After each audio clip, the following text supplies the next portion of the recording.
anak negeri untuk Bandung. Bagi warga Bandung yang belum menonton Ngariung episode sebelumnya, bisa langsung scroll dulu YouTube channelnya Diskominfo Kota Bandung. Jangan lupa untuk di like, comment, subscribe, dan di share sebanyak-banyaknya. Nah, seperti biasa nih, Ngariung tentunya pasti menghadirkan narasumber yang kece-kece banget di Kota Bandung. Tapi berbeda dari sebelumnya, karena Ngariung kali ini merupakan special edition. Kenapa special edition? Karena Ngariung kali ini merupakan Bandung Beraksi, bincang seputar akselerasi ekonomi.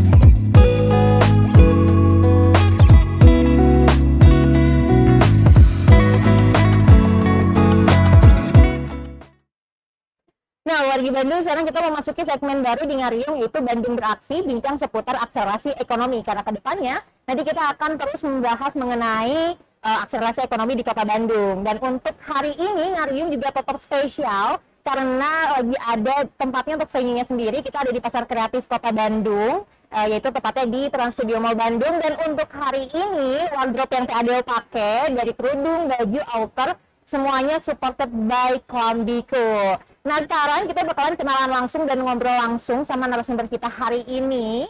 Yang pertama tentunya dari Ibu Cantik dari Disdagin, yaitu Dinas Perdagangan dan Perindustrian Kota Bandung. Selamat datang Ibu Hani. Terima kasih sudah meluangkan waktunya untuk datang di Ngariung. Terima kasih. Iya, siap. Dan untuk selanjutnya tentunya ada dari Disdagin, ada juga dari pelaku UMKM ataupun usaha fashion di Kota Bandung. Karena hari ini juga kita akan membahas tentang fashion di Kota Bandung. Sebagai kota fashion yang banyak banget produk-produknya di Kota Bandung, mulai dari outer, baju, celana, kerudung, dan lain sebagainya. Kita juga tentunya pengen tahu dong gimana sih sebenarnya industri fashion di Kota Bandung, dan akan dibahas juga sama Ibu Wahyuning Hudayanti ataupun dipanggilnya Teh Anti ya. Selamat datang, terima kasih sudah menyempatkan waktunya untuk datang di Ngariung. Iya. Dan tentunya kalau kita bicara tentang usaha ataupun perekonomian di Kota Bandung, nggak pernah lepas dari yang namanya permodalan usaha dong. Karena setiap usaha itu pasti tentunya butuh modal untuk memajukan ataupun mengejar lagi target-target yang mungkin sebelumnya sempat tertunda karena COVID-19 2 tahun yang lalu. Dan kali ini kita juga bakal membahas tentang permodalan UMKM di Kota Bandung bareng kan sama Bank BJB yang diwakilkan sama Kang Eka. Terima kasih sebelumnya sudah menyempatkan waktunya hadir di tengah-tengah kesibukan. Nah, wargi Bandung, kenapa sih sekarang kita bakal ngebahas tentang akselerasi ekonomi? Karena alhamdulillahnya sekarang Kota Bandung ini udah mulai memasuki PPKM level 1, tentunya banyak banget kegiatan dari masyarakat yang bisa dikembangin lagi, khususnya di bidang usaha ya, mulai dari fashion, kuliner, craft, dan lain sebagainya. Dan sekarang kita bakalan ngobrol pertama-tama sama Ibu Hani dulu dari Disdagin, karena kali ini spesial tempatnya ada di Pasar Kreatif yang mana merupakan program dari Disdagin dan juga bersama Dekranasda juga nih. Ibu, selamat siang. Saya izin buka masker. Boleh, silahkan. Nah, Ibu Hani, terima kasih sebelumnya udah menyempatkan buat datang. Sebelum kita bincang-bincang, Ibu, gimana Ibu kabarnya, sehat? Alhamdulillah. Ibu ini pokoknya udah colorful banget Bu, kalau misalkan kata anak zaman sekarang. Iya, cewek-cewek kue, udah pink-pink gitu ya Bu ya. Oke. Nah, Ibu Hani sebelumnya boleh diceritain dulu Bu, perkenalan ke wargi Bandung, supaya mungkin nanti wargi Bandung yang mau main ke Disdagin ngelihat Ibu bisa sapa-sapa. Silahkan Bu. Selamat siang wargi Bandung, saya Hani, saya dari Dinas Perdagangan Perindustrian Kota Bandung. Kebetulan memang kali ini kami lagi menyelenggarakan Pasar Kreatif Bandung, yang tepatnya ini adalah yang pertama ya dari 6 mall yang kita adakan. Mall pertama yang berada di Trans Studio Mall. Memang ini adalah yang pertama dan ini sudah memasuki hari ke-8 ya, tinggal 2 hari lagi. Jadi buat wargi Bandung yang berada di sekitaran Trans Studio Mall untuk hadir di TSM ini sampai hari Minggu. Nanti kita akan ada di mall-mall selanjutnya. Oke. Ibu, untuk pasar kreatif sendiri Bu, ini tuh merupakan pasar kreatif yang berapa kali? Karena kan memang sebelumnya sudah ada juga ya Bu ya? Kita ini ada yang sudah yang ketiga kalinya. Jadi pertama kita di tahun 2020, sebetulnya itu adalah tahun pertama ketika kita melewati masa pandemi ya. Karena kita waktu itu sudah di 2019 kita ada pandemi COVID-19 yang ini, dan kemudian 2020 itu merupakan tahun pertama kita melakukan pasar kreatif karena memang itu sebenarnya seperti uji coba ya waktu itu, karena waktu itu mall kan sempat tutup lama, terus kemudian akhirnya alhamdulillah pemerintah bisa membuka bahwa masyarakat bisa udah masuk ke mall dengan aturan-aturan yang itu memang cukup ketat. Jadi kita mencoba juga untuk melakukan pasar kreatif, dan ini alhamdulillah sebetulnya mungkin ditunggu-tunggu oleh para IKM yang ada di Kota Bandung, karena mereka kan selama 2019 kemudian tidak berjualan lah istilahnya ya, karena kita memang waktu itu memang betul-betul ekonomi kita memang sangat terjun bebas kan. Tapi dengan kita mencoba membuat pasar kreatif di tahun 2020 itu alhamdulillah kebangkitan ekonomi kita mulai naik ya. Kemudian tahun kedua di tahun 2021 juga kita mengadakan hal yang sama, dan ini adalah yang tahun ketiga kita melakukan kegiatan pasar kreatif di Kota Bandung. Siap. Nah Bu, untuk pasar kreatif sendiri tentunya kan di setiap tahun itu bervariasi ya Bu, ada tema ataupun juga tempat-tempat tertentu ya Bu. Nah untuk tahun ini untuk tema ataupun tempat-tempatnya di mana aja, dan kenapa sih Bu pilih tempat di mall ini Bu? Ya, baik, mungkin ini sebetulnya tahun 2022 ini kita hanya di 6 mall. Oke. Di tahun 2020, 2021 kita melakukan di 9 mall yang ada di Kota Bandung. Tapi memang di tahun 2022 ini kita hanya melakukan di 6 mall yang ada di Kota Bandung.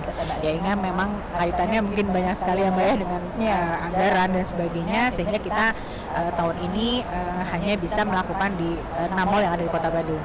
Kenapa kita melakukan di mall? Karena memang mall adalah sebagai pusat perbelanjaan yang ada di Kota Bandung, dan ini memang sebagai daya tarik tersendiri ya bagi masyarakat. Jadi memang kita juga ingin hasil produk yang ada di Kota Bandung ini bisa diterima. Jadi kan kalau mall itu kan orang pasti pikirannya aduh takut lah ya masuk mall, barangnya harus bagaimana, tapi kami ingin bahwa masyarakat itu mengetahui ini loh produk Bandung produk Bandung yang cantik-cantik yang bagus-bagus ini yang ada di Kota Bandung, yang mampu bersaing juga dengan produk-produk yang lain. Betul. Nah Bu, kalau misalkan kita bicara tentang UMKM di Kota Bandung, banyak banget ya Bu ya tentunya jumlahnya. Kalau waktu itu aja ada di Kecamatan Cibiru jumlah UMKM-nya mencapai 6.000 UMKM Bu, apalagi sekota Bandung gitu ya Bu ya. Nah untuk di pasar kreatif sendiri ini kan hanya beberapa UMKM yang bisa yang ada di sini gitu ya Bu. Untuk kriteria pemilihan UMKM sendiri Bu, itu seperti apa Bu? Sampai bisa bergabung di pasar kreatif. Jadi memang betul sekali di Kota Bandung itu sangat banyak sekali UMKM yang ada. Jadi memang kenapa kita ini sebenarnya kita batasi di 6 mall ini, kita hanya punya sekitar 180 yang ikut sekarang. Karena sebenarnya yang masuk untuk daftar itu banyak sekali. Jadi memang persyaratan yang harus dimiliki itu rata-rata mereka harus sudah mempunyai NIB, nomor induk berusaha itu memang harus sudah punya. Kemudian memang ada kriteria kurasi tersendiri yang kita tetapkan. Jadi walaupun sekarang gini bisa jadi dia sudah punya NIB tapi dia produknya mungkin belum bisa kita bawa atau belum memenuhi persyaratan yang kita inginkan. Jadi memang di sini memang kita menuntut supaya IKM itu selalu bisa meningkatkan kualitas mereka. Jadi walaupun produk Bandung itu bagus-bagus ya. Betul, setuju. Jadi sebenarnya memang kita jadi bingung. Sebenarnya kita juga ini gimana. Tapi kita akan berusaha. Setiap tahun itu kita akan berubah. Maksud saya yang baru itu pasti akan ada yang masuk. Betul. Jadi tidak hanya. Jadi kita juga tidak mau itu lagi. Tapi tetap yang baru-baru juga harus bersiap. Yang lama juga harus tetap mempertahankan kualitas barang mereka, sehingga mereka masih bisa ikut juga. Tapi kita juga akan membawa yang baru-baru. Betul. Jadi memang persyaratannya ya salah satunya adalah NIB. Kemudian juga kita bisa melihat omsetnya dia bagaimana. Kemudian juga dari di Instagram atau apa namanya? Eksistensi dari UMKM itu sendiri ya Bu ya. Bagaimana dia mempromosikan bisa lewat Instagramnya atau lewat Facebooknya. Jadi kita lihat juga itu. Betul, saya setuju banget nih sama Bu Hani tadi Bu. Untuk UMKM di Kota Bandung ini memang gak main-main ya Bu ya, no play katanya Bu ya. Soalnya brand lokal tapi kualitas internasional. Contohnya ini kelambiku yang lagi Teh Adel pakai. Betul. Nah Ibu, untuk UMKM sendiri ini apakah memang yang bergabung di pasar kreatif merupakan binaan dari Disdagin ataupun Dekranasda atau seperti apa Bu? Jadi memang yang ikut di dalam pasar kreatif Kota Bandung ini adalah binaan Dekranasda sekaligus juga binaan Disdagin. Jadi memang mereka sudah menjadi anggota dari Dekranasda IA dan juga merupakan binaan Disdagin. Betul sekali kata Teh Adel tadi, memang produk Kota Bandung nggak main-main ya. Iya, betul. Kalau sekarang Teh Adel lagi pakai punya Mbak Anti. Iya. Sekarang saya juga lagi pakai punya Buana Batik yang kebetulan hari ini lagi pameran di sini. Kemudian saya juga memakai jam tangan yang Pala. Jadi memang nggak kalah ya. Iya. Produk Bandung itu betul. Ya, Bu Hani, untuk dari sekian banyak kriteria yang akhirnya dipilihlah UMKM yang sekarang ada di pasar kreatif. Untuk harga sendiri, Bu, untuk kebijakan harga yang ditentukan sama UMKM, apakah memang yang menentukan harga itu UMKM ataupun ada juga persetujuan dari Disdagin sebagai penyelenggara atau seperti apa? Boleh di-spill juga, Bu, apakah ada diskon-diskon cantik buat warga Bandung yang pengen ke pasar kreatif nih, Bu? Jadi memang kita tidak pernah ikut campur untuk urusan harga. Jadi tetap harga kami serahkan kembali kepada IKM. Jadi memang dia menentukan harga. Terus kalau dia misalnya melakukan diskon, silakan. Karena dia yang melakukan diskon. Dan kita ada bantuan dari BJB ya Kang ya. BJB melakukan ada sebuah sehari berapa ribu, 50.000 rupiah ya ada potongan itu. Jadi memang kita di Disdagin, Dekranasda, begitu dan BJB melakukan bukan diskon ya namanya mungkin cashback kali gitu ya. Itu jadi dan terus juga kami tidak untuk harga kami serahkan sepenuhnya kepada IKM. Kalau IKM memang ingin melakukan diskon, enggak. Jadi kita tidak harus begini ya, harus gitu enggak. Jadi memang bebas untuk UMKM. Iya. Nah, untuk diskon mungkin nanti bisa di-spill sama Teh Anti ya. Kalau misalkan kemarin nih di hari Selasa kemarin Pak Wali juga sempat ke pasar kreatif, ada juga Kak Disdagin, Ibu Eli kesini udah berbicara soal omset saat itu juga udah mencapai 1,2 miliar ya Bu ya di hari keempat atau ya di hari keempat. Nah, per hari ini nih Bu, untuk omset di pasar kreatif terutama sekarang kan mungkin kebanyakan produk-produknya fashion kalau kita lihat ya Bu ya, karena memang Bandung ini merupakan salah satu kota fashion juga. Untuk omset per hari ini tuh berapa sih Bu, boleh? Bentar ya, saya lihat. Jadi untuk omset sampai tanggal 7 ya, sampai tanggal 7 Juli kita udah di 1,8 M. 1,8 M itu dari penjualan online dan offline. Online. Jadi untuk NTSM ini sampai tanggal 7 kemarin kita sudah di 1,872. Luar biasa. Masih ada 2 hari lagi. Biasanya nih kalau pameran gini hari-hari terakhir membludaknya ya, karena takut ketinggalan gitu.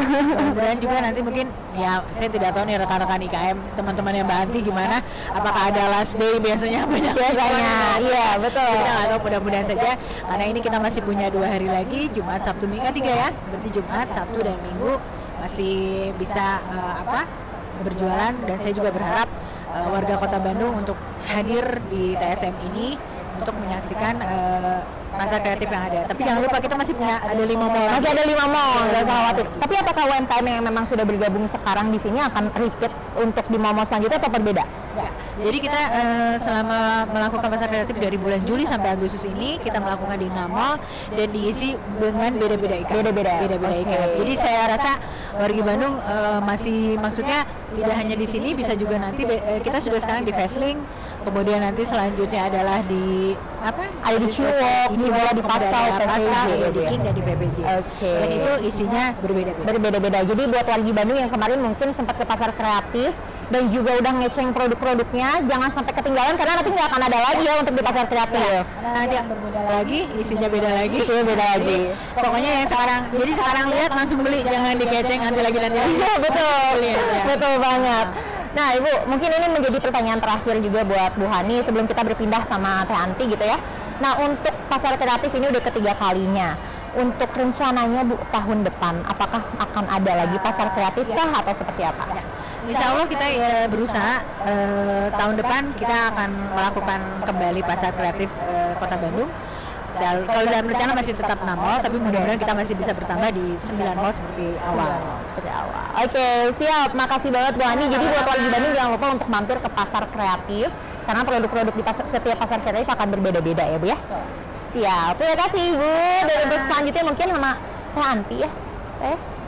Boleh. Siap. Nah. Izin bukan? Iya, boleh. Teh Anti gimana kabarnya, sehat? Alhamdulillah baik. Alhamdulillah baik. Kalau tadi Bu Hani udah cewek-cewek kue, kalau ini cewek-cewek mamba. Wow. Karena outfitnya hitam-hitam hari ini. Nanti makasih banget sebenarnya udah menyempatkan waktu untuk bincang-bincang sama kita, untuk sharing tentang Klambiku khususnya. Nah, untuk Teh Anti sendiri, dan makasih juga udah minjemin bajunya nih, yang cantik-cantik banget. Pertama kalinya sejujurnya, karena memang maksudnya UMKM di Kota Bandung banyak, jadi belum sempat coba satu persatu, tapi alhamdulillah sekarang berkesempatan untuk cobain. Nah, Teh Anti dari Klambiku ini kan Rada juga sempat stalking, mungkin wargi Bandung juga banyak banget yang udah tahu tentang Klambiku, karena kebetulan juga udah dipakai sama artis-artis banyak banget Ibu, brand lokalnya. Nah, untuk Klambiku sendiri Teh, ini berdirinya tuh tahun berapa sih Teh waktu itu? Klambiku itu berdiri mulai usahanya itu di tahun 2000, akhir 2008, jadi 2009-an. Oke, 2009. Mulainya online dulu. Oh, online dulu. Agak dekat ya, sedikit. Oke, ya. Oke, 2009 berarti sekarang udah hampir 11 tahun lah ya, lebih lah ya. Ya, udah segitu, udah lebih banget lah pokoknya ya. Tahun. Ya. Pasti udah nggak diragukan lagi kiprahnya Klambiku sampai sekarang ini ya Teh ya. Alhamdulillah. Nah, saat itu Teh di 2009 akhirnya memutuskan untuk bikin brand Klambiku, itu ceritanya gimana sih Teh? Sebenarnya waktu itu awalnya karena ada kesempatan ya, dan hobi juga. Oh, hobi. Jadi saya tuh hobi banget untuk ngumpulin kain-kain dari daerah-daerah. Pokoknya kalau lagi jalan kemana, lagi ke suatu tempat pasti oleh-oleh itu pengennya kain. Dan akhirnya itu numpuk. Oh, okay. Numpuk, akhirnya dari numpuk-numpuk itu dicoba bikin baju buat sendiri sebenarnya awalnya. Oh, okay. Tapi pas saya pakai teman-teman di kantor karena aku masih kerja, jadi Teh mau dong aku bajunya, mau dong. Tapi akhirnya saya coba buat jual online. Oh, okay. Waktu itu awalnya cuman dimulai dengan 10 baju. Kalau udah 10 baru saya posting. Oh gitu. Nanti kalau ada yang nggak laku ya saya pakai. Oke, jadi awalnya karena memang suka juga bikin baju buat diri sendiri, akhirnya ada kesempatan dan dijual gitu ya. Awalnya online, kok dulu awal onlinenya mulai platformnya apa Teh? FB. Oh, dari FB ya. Oh, okay. Jadul ya. Tapi yang luar biasa loh, ini juga power FB tuh sampai sekarang masih luar biasa. Nah Teh, untuk sekarang kan mungkin memang digitalisasi bisnis ini semakin berkembang ya. Kalau misalkan Teh Anti dulu mengawalnya dari Facebook gitu, sekarang udah mulai ada Instagram, TikTok dan lain sebagainya. Gimana sih Teh cara Klambiku beradaptasi di dunia digital seperti sekarang ini? Karena dari 2019 sampai 2022 masih eksis dan semakin berkembang. Gimana caranya Teh? Sebenarnya dari 2009 itu sempat, karena saya bosenan ya orangnya jujur, bosenan, jadi sempat on off dengan item yang berubah. Waktu itu bikin baju terus just tip, karena seneng jalan gitu ya. Nah, saya mulai fokus di fashion itu 4 tahun ke belakang. 4 tahun ke belakang. Itu berarti di 2018 ya. 2018 itu mulai udah nggak usah yang aneh-aneh, yang mau yang mana ya udah yang ini aja gitu. Oke, jadi pencarian kalau kita kayak remaja gitu ya Bu ya, cari jati dirinya tuh dari 2009 ke 2018 akhirnya fashion. Iya. Produk brand pertamanya Klambiku ini. Iya, memang Klambiku dari awal udah jualan udah pakai Klambiku. Oh, udah pakai. Nah, untuk Klambiku sendiri kan agak unik ya namanya ya. Apa sih Teh sebenarnya arti Klambiku tuh? Klambi itu sebenarnya artinya baju. Dan kunya ya saya. Oh, jadi baju karena aku, memang baju awal saya. dari bikin baju buat saya sendiri sebenarnya. Oh, gitu. Jadi, ya itu akhirnya jadi Klambiku. Oke, untuk produk-produk fashionnya nih, kalau misalkan wargi Bandung juga sempat lihat ke booth-nya ataupun media sosialnya Klambiku, ini kan beragam ya, ada blus, baju, outer, dan lain sebagainya.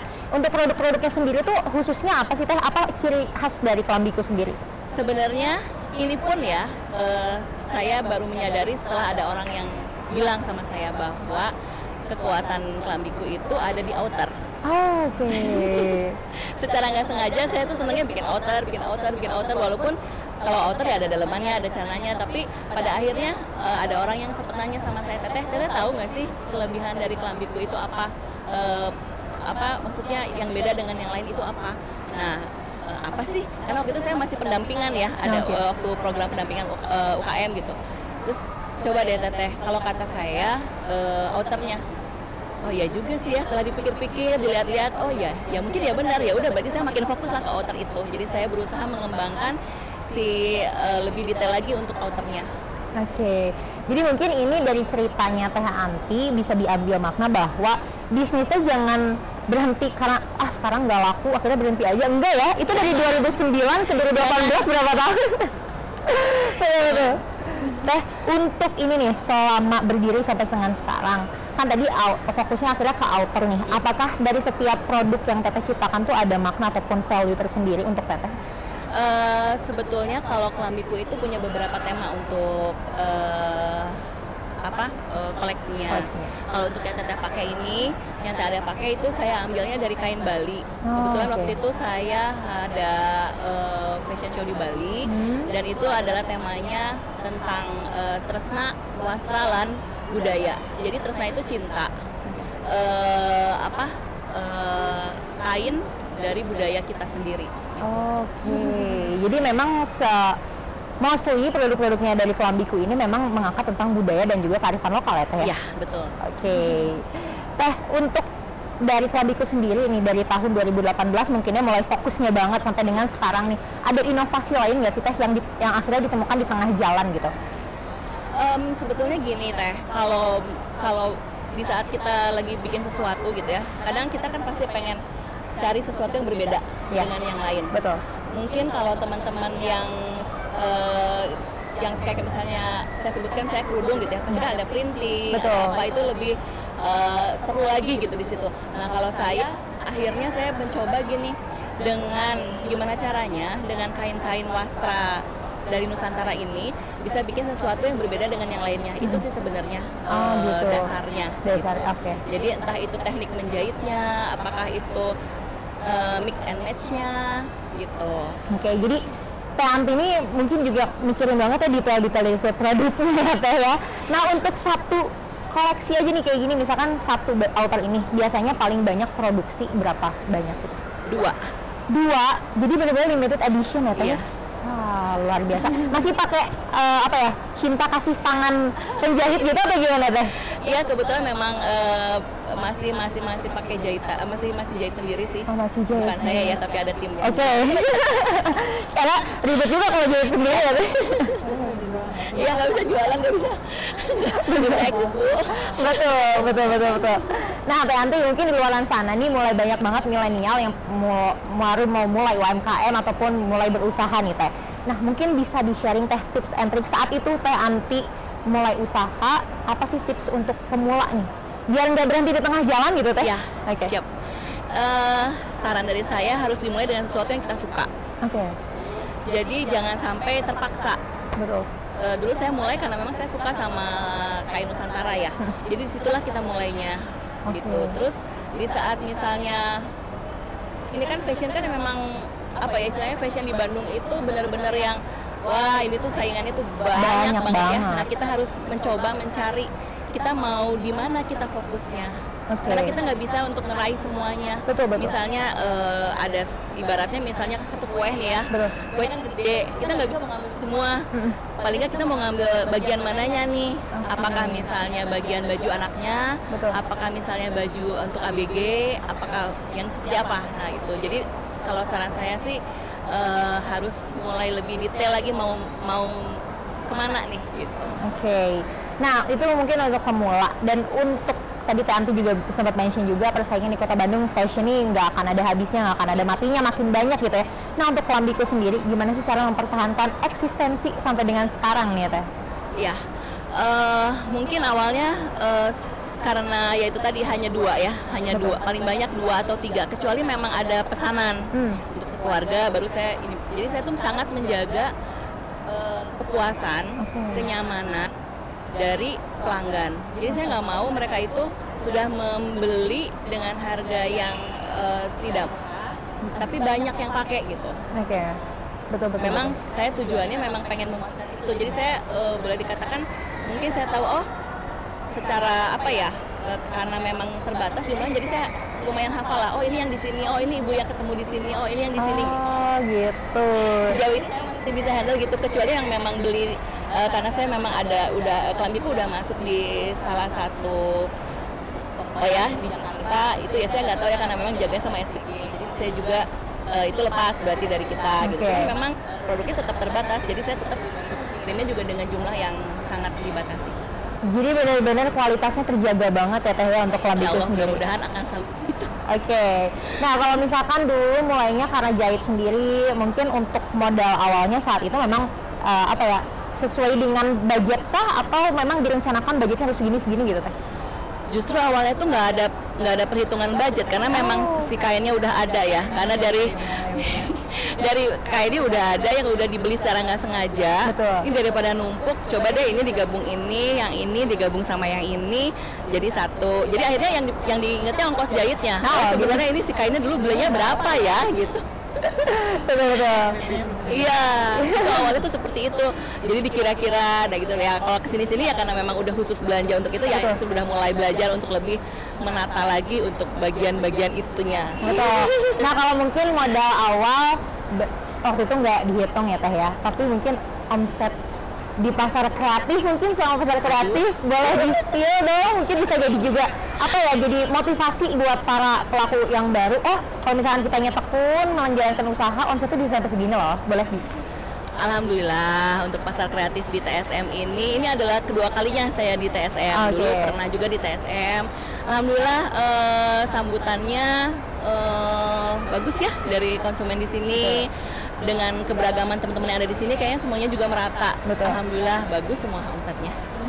Oke, jadi memuaskan gitu ya, udah nggak usah di-spill angkanya tapi pasti memuaskan. Oke, thank you sekali Teh Anti udah sharing tentang Klambikunya sendiri. Makasih banget. Nah buat warga Bandung mungkin yang pengen pakai outfit sama-sama Teh Adel bisa langsung kepoin Instagramnya Klambiku di @apa, boleh di-spill juga? Koe.klambi. Koe.klambi ada di e-commerce juga atau enggak? Enggak. Jadi langsung aja di Iya. Instagram. Oke, bisa langsung kepoin juga, di situ banyak banget foto-foto ataupun koleksi lainnya yang nggak kalah menarik.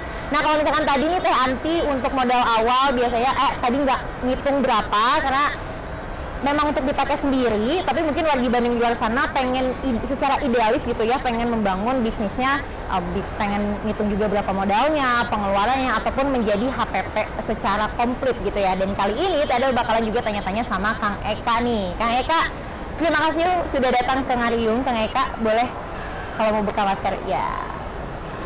Iya. Baik, terima kasih. Salam kenal ini. Salam kenal juga. Kang Eka sehat? Alhamdulillah sehat. Kang Eka ini kalau kita cewek-cewek Kang Eka pangkasetna cenah Kang. Iya, itunya gitu. Alhamdulillah. Kang Eka, ini untuk pertumbuhan apa ya UMKM di Kota Bandung kan pastinya banyak banget nih dengan kehadirannya permodalan terutama dari Bank BJB gitu Kang. Sejauh ini apa sih Kang yang sudah dilakukan sama BJB untuk para pelaku UMKM di Kota Bandung Kang? Ya, baik. Sebelumnya perkenalkan dulu mungkin ya. Kalau untuk yang belum kenal, nama saya Kayu Disira. Kemudian saya di Bank BJB di bagian pemberdayaan ekonomi masyarakat terpadu. Jadi memang kalau mendengar kata pemberdayaan otomatis kalau kita berbicara dengan UMKM itu adalah pasangan ya gitu kan, karena kita selalu memberikan pemberdayaan. Jadi apa saja sih yang sebetulnya Bank BJB sudah lakukan terhadap khususnya pelaku UMKM gitu ya, baik di Kota Bandung maupun di Jabar ataupun di Indonesia khususnya. Nah, kita sejak tahun 2015 itu sudah tidak hanya berbicara mengenai kalau bank itu kan pasti tabungan, kredit itu saja. Nah, sejak tahun 2015 dari manajemen Bank BJB tentunya kita membuat ada satu program namanya PESAT, yaitu pemberdayaan ekonomi masyarakat terpadu yang memang fokus bagaimana untuk caranya kita meningkatkan kapasitas usaha dari pelaku usahanya sendiri. Betul seperti itu. Jadi kalau dulu kita berbicara kan ngasih kredit aja, tapi kita nggak bisa tahu bener nggak sih kebutuhannya sebetulnya modal. Bahwa ternyata setelah kita cari tahu modalnya dia cukup, yang dia butuhkan adalah pemasaran. Nah, kita sering saat ini bekerja sama dengan berbagai bidang tentunya untuk membantu bagaimana melink and match-kan antara kebutuhan dari si pelaku UMKM itu tentunya dengan apa yang dibutuhkan gitu kan, dengan yang kita miliki. Contoh, kita punya berbagai binaan dari UMKM yang ketika dia butuhkan pemasaran, kita bantu pemasarannya hingga sampai ke luar negeri. Sampai seperti itu. Betul. Oke, jadi nggak hanya dicarikan solusi tentang permodalan ataupun kreditnya, tapi juga BJB ikut hadir juga untuk apa sih sebenarnya dibutuhin sama UMKM-nya gitu ya. Dan tadi juga Kang Eka sempat bilang kalau UMKM juga ada binaan dari BJB gitu. Nah, gimana sih Kang caranya biar bisa ikutan dibina sama BJB? Iya. Sebenarnya yang pertama tentunya yang paling mudah kalau kita misalkan mau join dengan Bank BJB, kita tuh ada kegiatan rutin nih yang setiap hari Jumat, itu namanya Bincang Jumat Bisnis. Kita live secara Zoom, itu yang bisa dilihat kalau lihat di IG-nya kita di UMKM _UMKM. Mau join itu ada segala banyak expert di bidangnya yang tentu membantu para pelaku usaha. Join kegiatan itu saja itu sebenarnya sudah jadi bagian dari binaan Bank BJB. Gitu. Itu. Kemudian yang keduanya, ketika dia sudah bermitra dengan Bank BJB, tentunya bisa butuh modal, otomatis dia bisa ngambil modal di Bank BJB. Tentunya di situ nanti otomatis kita langsung mulai masukan gitu kan, mulai serius nih bagaimana caranya kita membantu si para pelaku usaha ini, apa nih yang dia butuhkan. Contoh kemarin ada yang butuh mengenai haki, kita sambungkan dengan teman-teman gitu kan di haki. Kemudian dia butuh mengenai bagaimana perizinan, bagaimana tentu rumah kemasan gitu kan, kita juga kerjasama dengan rumah kemasan, bagaimana bikin kemasan yang baik dan lain sebagainya. Itu bagaimana kita link and match kan tentunya. Tentu ini kita nggak sendiri, kita bersama-sama dengan pemerintah Kota Bandung juga berbarengan, bagaimana sama-sama tujuannya UMKM teh kumaha caranya bisa naik kelas lah gitu. Itu dia. Iya.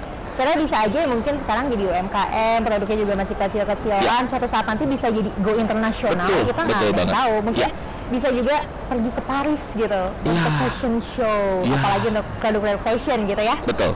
Nah Kang, untuk tadi kan juga bisa ikutan langsung melalui Zoom yang setiap hari Jumat ya Kang. Betul. Itu tuh memang harus daftarnya kemana atau seperti apa? Mungkin warga Bandung juga belum tahu. Nanti biasanya kalau setiap bisa lihat dulu mengenai kegiatan Bincang Jumat Bisnis itu di IG-nya, itu ada bisa daftar di situ melalui WA.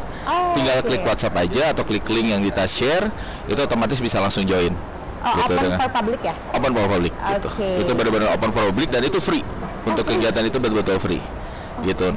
Dan nantinya juga ketika sudah join terus nanti menjadi nasabah Bank BJB, menjadi bagian dari keluarga Bank BJB, nanti juga bisa berkesempatan untuk nantinya bisa kan ikut kelas kurasi untuk bisa berangkat ke luar negeri, karena memang di tahun 2022 ini salah satu program dari Bank BJB itu adalah Go Global. Jadi bagaimana produk-produk itu dipersiapkan untuk bagaimana nanti bisa dipasarkan di luar negeri. Betul. Jadi jangan cuman sekarang kuat di kita aja di lokal nih gitu. Kita harus bisa juga kuat di luar negeri tentunya. Nah, itu yang terus kita berusaha kembangin untuk saat ini. Gitu. Kang, tadi juga di awal Kang sempat singgung tentang pesat ya, salah satu programnya. Apa aja sih Kang sebenarnya program dari Bank BJB ini untuk membantu pemberdayaan dari UMKM? Pemberdayaan, ya, baik.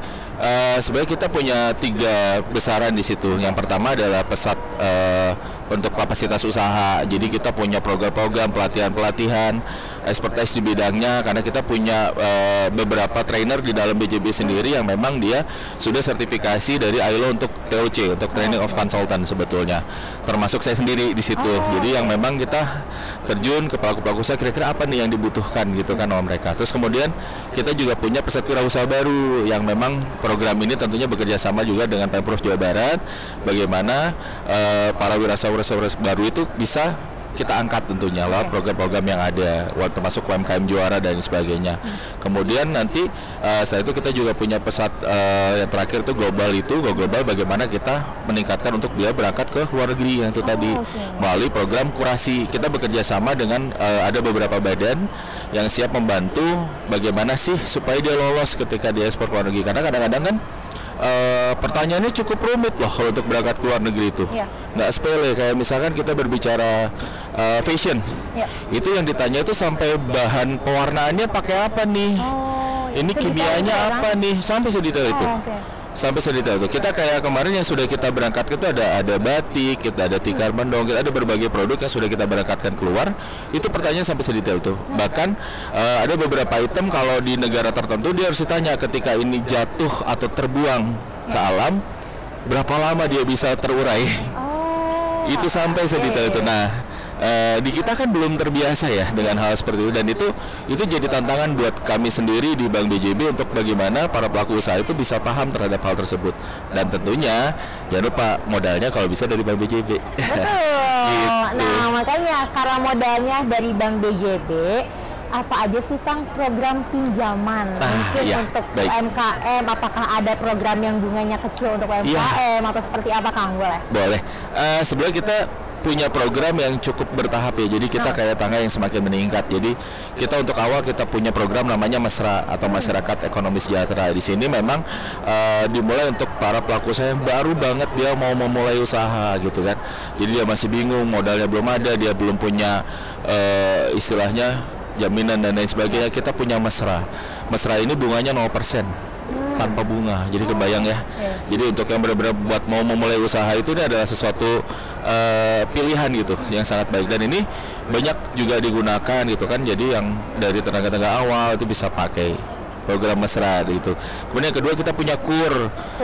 KUR sendiri kita punya dari super mikro hingga kecil. Super mikro itu hingga 10 juta rupiah, mikro hingga 100 juta, dan kemudian kecilnya sampai dengan 500 juta. Ini bunganya cukup lumayan karena 6% per tahun atau sekitar 0,5% per bulan. Cukup kecil ya, dibanding daripada nanti kita juga sedikit mungkin menginformasikan daripada nanti terjerat dengan yang namanya pinjaman online tuh ya.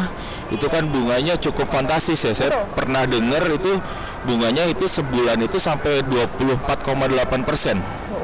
Kebayangkan gitu, sebulan aja 24,8%, setahunnya itu sekitar 300%-an. That's why kenapa rata-rata pasti terlilit. Pinjam 10 juta, kembalinya harus 30 juta. Saya nggak kebayang kalau saya jualan kerudung, pinjam 10 juta, kemudian harus mengembalikan 30 juta. Saya harus harga PP-nya berapa kerudung saya gitu kan? Nah itu yang terbayang, dan selalu kita informasikan, edukasikan melalui inklusi keuangan ya gitu. Kita edukasikan bahwa hati-hati. Kalau memang sanggup ya oke lah gitu, tapi pun kembali kerudung harus saya jual berapa gitu kalau gue yang ngambil yang seperti itu.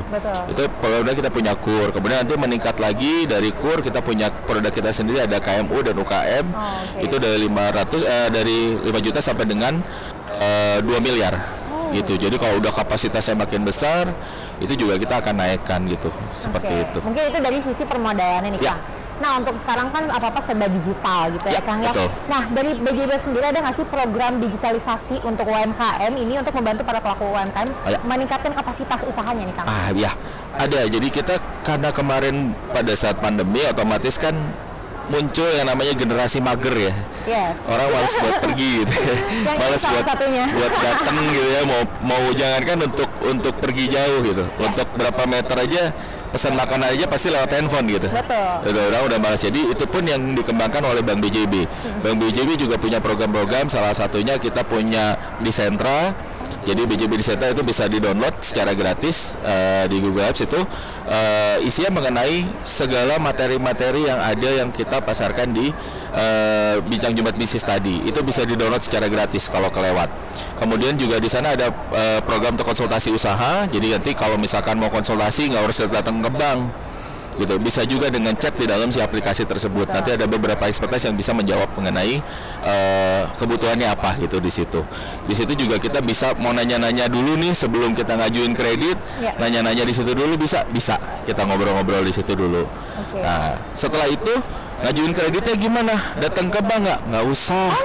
Download lagi aplikasinya. Kita punya aplikasinya namanya BJB Laku.